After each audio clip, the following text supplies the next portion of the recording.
Imagine it's the peak of the harvest season, and just as the crops are ready to go, disaster strikes.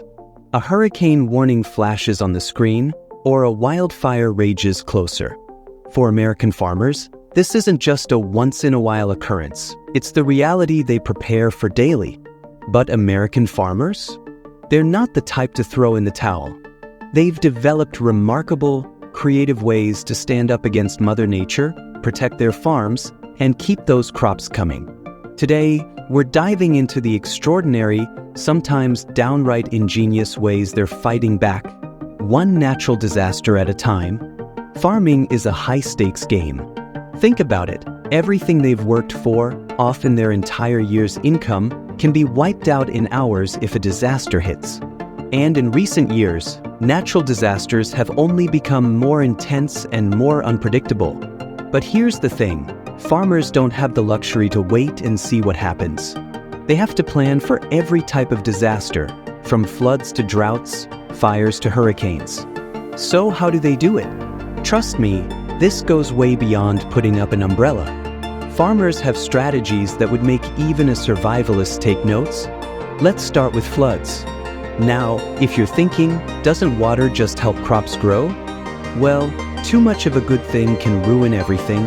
One of the primary defenses is building levees, dikes, and drainage systems.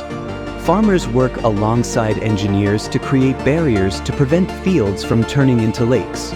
In states like Iowa and Nebraska, you'll find levees designed to withstand floods that used to come once a century but now seem to appear almost yearly. Would you spend tens of thousands of dollars to protect something that could still be destroyed in a matter of hours? It sounds risky, but farmers are committed. They'll do what it takes to protect the land they love. But water isn't always in excess. Sometimes it's nowhere to be found. And that brings us to another fierce foe, drought. Now picture this, day after day of scorching sun, the soil cracking, crops begging for water. It's the nightmare of drought, and farmers have to be as inventive as they are resilient. Enter precision irrigation systems. This isn't just about watering plants. It's about targeting just the right amount at just the right time, straight to the roots. Farmers even use satellite data to measure how dry different areas are and adjust their watering accordingly. Imagine if you only watered your lawn based on satellite readings.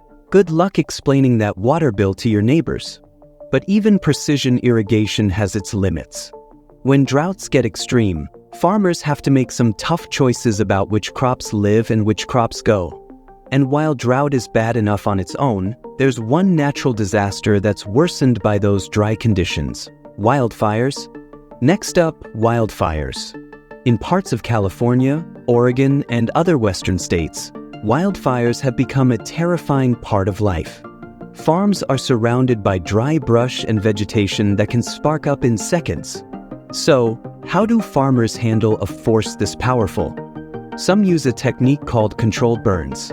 It might sound counterintuitive, but small, controlled fires clear out the dry underbrush that fuels larger wildfires. It's a preventive move that reduces risk and can make a massive difference. I know, setting fire to prevent fires sounds about as logical as washing dishes before you put them in the dishwasher. But here, it actually works. But what if the fire is too close to control? Then farmers rely on fire breaks, strategically cleared gaps that help stop flames from spreading to vital areas. Of course, all these fire and flood defenses cost money. And that brings us to another major aspect of disaster management: finances. Let's get real about the financial side. A single disaster can wipe out an entire season's worth of profit. Many farmers turn to insurance, government grants, and emergency funds just to keep going. But even then, they face tough decisions. It's a staggering reality. The average cost of a disaster for a large farm can be in the hundreds of thousands. And even with aid, some farmers end up in debt for years after a single storm. So, would you take a job where every season could leave you worse off than the one before? That's the reality for farmers, yet most choose to stay. It's in these tough times that the strength of farming communities shines brightest. Because when a farm is hit by disaster, it's not just one family affected. Entire communities step up, showing a level of support that's truly remarkable. When disaster strikes, the farming community rallies like few others. Neighbors help neighbors rebuild, whether it's sharing equipment, donating supplies, or simply offering labor. For many, it's this sense of community that makes farming life sustainable. There are countless stories of neighbors forming human chains to move cattle away from floodwaters or helping rebuild fences after fires. Local organizations and even volunteers from surrounding towns show up to offer their support. You've heard of barn raisings? Well, farmers do it all, except sometimes it's field raisings, fence raisings, or even save the crop marathons. It's this resilience, this unbreakable support system that shows us farming is more than just a job. It's a calling, a commitment to the land and to each other. So, after everything, the floods, the fires, the droughts, the debt, you might wonder, why do farmers keep doing it? Why risk everything year after year? The answer? Passion. Farming isn't just an occupation for these folks. It's a legacy, a dedication to feeding people and protecting a way of life. They're rooted in the land, and that connection keeps them going through even the hardest times. Farming teaches us about resilience, hope, and grit.